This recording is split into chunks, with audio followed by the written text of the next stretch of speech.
Mes bien chers frères, voici que cet enfant provoquera la chute et le relèvement de beaucoup en Israël. Il sera un signe de contradiction. Et toi, ton âme sera traversée d'un glaive. Ainsi seront dévoilées les pensées qui viennent du cœur d'un grand nombre. Prophétise Siméon à la Vierge Marie. Mes chers amis, Siméon nous dit plusieurs choses qui sont d'une importance capitale. La première, c'est que cet enfant provoquera la chute et le relèvement de beaucoup. Il sera un signe de contradiction. Ce qui veut dire que personne ne pourra passer devant lui sans se prononcer sur lui. Celui qui n'est pas avec lui est contre lui. Car c'est lui la pierre d'achoppement sur lequel repose l'édifice du royaume des cieux. Autrement dit, c'est par lui seul que l'homme peut entrer dans le royaume des cieux, le royaume de Dieu. Il est le médiateur et l'unique médiateur par lequel tout passe, ou rien ne passe. Autrement dit, apportons une précision à la fin, les pensées qui viennent d'un cœur d'un grand nombre seront dévoilées. Ça veut dire clairement que c'est l'enjeu du royaume des cieux se passe dans les cœurs. Tout se déroule au niveau des cœurs. C'est là qu'elle se situe la frontière entre le ciel et l'enfer, entre la gloire de Dieu et le refus obstiné de la gloire de Dieu.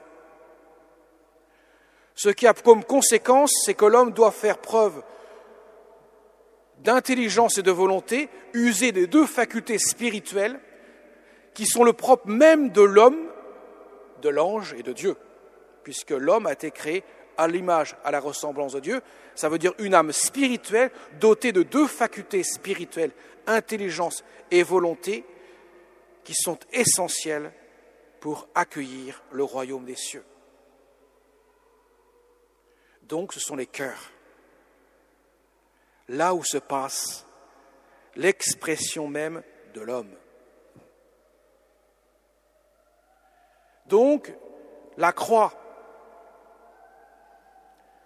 33 ans plus tard, lorsqu'elle aura lieu sur le Golgotha, permettra à celui qui accueillera la grâce de Dieu d'entrer dans le royaume des cieux. Et justement, Siméon prend le soin d'annoncer à la Vierge Marie, « Toi, ton âme sera traversée d'un glaive. » Ce mystère est uni à l'autre mystère que la croix, puisque c'est à ce moment-là, lorsque Jésus dira quelques instants avant de rendre son dernier souffle, « Femme, voici ton fils. » Marie ne répond pas. Dans l'Évangile, nous n'avons pas de réponse. Cela fait écho à la première demande de Dieu par l'entremise de l'archange Gabriel venu voir la Vierge Marie 33 ans plus tôt et quelques mois pour lui demander si elle acceptait d'être la mère du Sauveur. Marie répondra « Que tout se fasse pour moi selon ta parole. » Et à l'instant même, le mystère de l'incarnation s'accomplit. Là, la Vierge Marie va répondre oui, mais d'une autre manière. Lorsque Jésus sera mort, une fois après avoir prononcé ses dernières paroles, lorsqu'il aura dit « Tout est accompli », Père, entre tes mains, je remets mon esprit. Quelques instants plus tard, son cœur sera traversé, transpercé par le glaive du soldat. Et au même instant, le cœur de Marie sera traversé par un glaive. Marie acceptant la mission que Jésus lui confie. Car Jésus, quand il lui demande « Femme, voici ton fils » et à Saint Jean « Voici ta mère », c'est qu'il lui demande d'exercer la maternité spirituelle pour tous les hommes. Pas seulement Saint Jean. Pas seulement parce que Marie, se retrouvant veuve et plus d'enfants avec elle, plus de fils, donc forcément elle n'a plus de moyens de subsistance. Il fallait absolument quelqu'un pour s'occuper d'elle, ce qui se faisait dans la tradition juive évidemment. C'est pour cela d'ailleurs que Jésus fera revenir à mort le fils de la veuve de Naïm à la vie parce qu'elle était veuve et en plus elle n'avait plus de fils. Mais plus que cela, si Saint Jean précise ce mystère-là, c'est que précisément Marie reçoit ce rôle d'être la mère de tous. Et la mère a deux rôles essentiels dans l'histoire de l'humanité. Premièrement, mettre l'enfant au monde, évidemment. Et secondo, exercer l'éducation pour que cet enfant puisse grandir jusqu'à la pleine maturité. Et là, la maturité spirituelle se justifie d'autant plus. L'éducation doit être encore plus ardente pour cela. Donc Dieu ne laisse pas orphelin l'humanité. Il lui confie sa mère. Alors peut-être vous allez me dire, mais tout ça, ça n'a rien à voir avec la Sainte Famille. Détrompez-vous. C'est très lié tout cela. Effectivement, la Vierge Marie a répondu oui le jour de l'Annonciation. Elle a répondu oui par le glaive transperçant son cœur, le jour de la crucifixion. Marie est la personne du oui. Elle dit tout à oui à Dieu. Elle est toute oui à Dieu, car elle ne peut vouloir autre chose que ce que Dieu veut. C'est cela la grandeur de son âme. Saint Joseph, membre de la Sainte Famille, que fait-il lorsqu'il apprend que son épouse est enceinte? Il ne sait pas comment faire. Il pense même la répudier en secret parce qu'il ne veut surtout pas entraver le projet de Dieu. Qu'à cela ne tienne, l'ange vient en songe lui révéler « Prends la mère et l'enfant, ne t'inquiète pas, l'enfant vient de l'Esprit Saint, prends-la chez toi. » Que fait-il? Le lendemain, il prend la mère et l'enfant chez lui. Il est tout oui à Dieu. Il ne peut vouloir autre chose que ce que Dieu veut. Vous voyez, mes chers amis, et Jésus, le Fils éternel du Père, je ne fais que la volonté du Père. Je ne dis que oui au Père. Je ne peux pas dire oui autrement que oui au Père. Autrement dit, la Sainte Famille, mes chers amis, ce sont les personnes du oui. C'est cela, la grandeur de la sainteté de la Vierge Marie et de Saint Joseph. Ils ne cherchent que dire oui à Dieu, que laisser l'amour de Dieu envahir leur cœur de sa présence. Et même Jésus, en tant qu'homme, se soumettra à ses parents. On l'a notamment dans l'Évangile, l'épisode lorsqu'il a 12 ans, retrouvé au temple.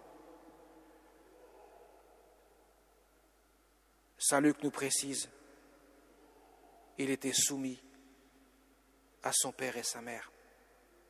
Il était oui aussi à deux humbles créatures.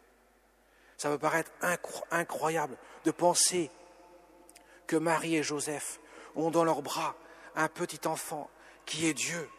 Ils ont Dieu entre les mains. Vous imaginez? Alors lorsqu'il avait 12 ans, égaré, il ne savait plus où il était passé, pendant 3 jours, ils l'ont cherché. Ils avaient une inquiétude monstre, évidemment. Dieu a disparu. Nous avions Dieu en charge, confié par le Père des cieux, et il a disparu. Où est-il? Vous imaginez la tension? Mais Jésus leur fera une réponse qu'ils ne saisiront pas. Peu importe, Saint Luc dit, ils ne comprennent pas ce qu'il dit. Mais Jésus se soumet. Il est tout oui aussi à ses parents sur la terre. Saint Luc dira, il grandira en âge et en sagesse, pour signifier que dans son humanité, il épousera pleinement le sort des hommes. Bien que, en tant que Dieu, il est par excellence. Vous voyez, mes chers amis, la Sainte Famille que nous honorons aujourd'hui, que nous prions spécialement, qui est un modèle pour chacun d'entre nous, dans le sens qu'elle a dit toujours oui pour chacun de ses membres à Dieu. Elle ne peut pas se soustraire au oui de Dieu, parce que Dieu ne peut que vouloir le plus grand bien pour nous. C'est cela l'amour en tant que tel. C'est cela l'amour qui solidifie ces trois personnes, qu'on ne peut trouver d'union plus grande dans une famille que celle que Dieu unit en tant que telle. Alors mes chers amis, Siméon, lui qui est inspiré par l'Esprit Saint, qui prend dans ses bras le Sauveur et qui rend grâce à Dieu. Maintenant, Maître souverain, tu peux laisser ton serviteur s'en aller en paix selon ta parole, car mes yeux ont vu le salut. Siméon ne peut s'empêcher de révéler la grandeur du mystère qui va s'accomplir au cours des années et qui s'accomplira pleinement 33 ans plus tard sur le bois de la croix, là où Jésus triomphera de la mort pour laisser place à son règne qui n'aura pas de fin. Ce règne instauré dans les cœurs, ce règne qu'il faut gagner avec la grâce de Dieu, qu'il faut laisser notre cœur dire oui sans cesse à la grâce de Dieu. Et pour cela, nous avons besoin d'une mère qui nous aide, qui nous permet, par l'éducation, dans la prière, dans la récitation des mystères, notamment du rosaire, où elle a sans cesse médité, contemplé tout ce qui se déroulait sous ses yeux, pour que nous puissions nous laisser conduire par elle, comme une mère aime conduire son enfant à la pleine maturité. Alors mes chers amis, confions nos cœurs là où se déroule l'enjeu de notre vie, là où le plus important se déroule pour nous, là où la frontière entre le ciel et l'enfer, comme je disais au début de cette homélie, là où Dieu agit en profondeur. Demandons-lui, par l'intercession de notre Mère du ciel, de Saint Joseph, que nous puissions nous aussi apprendre à dire oui à Dieu. La seule réponse qui vaille une importance capitale pour notre salut. Amen.